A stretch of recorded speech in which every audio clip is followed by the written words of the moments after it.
So we talked about all the different levels of software suck and how it impacts an organization. Today we're going to dive in and say, well, why does it suck?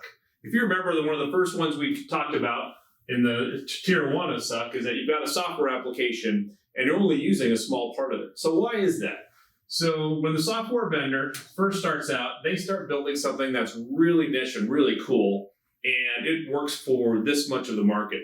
But as they start expanding, they start thinking, well, geez, if we add this functionality, maybe listening to some of their customers, and they're adding things onto it, that different pieces of functionality they're adding onto it for different customers, the software gets bigger and bigger and bigger. So they find their core customers, not all of them, starting to use a smaller and smaller percentage of what that software actually does, until they get to a point where they've added so much extra stuff on that they really lose sight of what their core mission, what their core piece of software is. So is it because the software developers are poor? No. It just means they're trying to expand their market outside of what they originally did really well.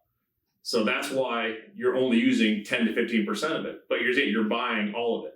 So that's one of the biggest issues with software providers and software vendors today, and why you only find yourself using 10 to 15% of an application. So the rest of it is effectively bloatware, tying down and creating more confusion for users. And that sucks.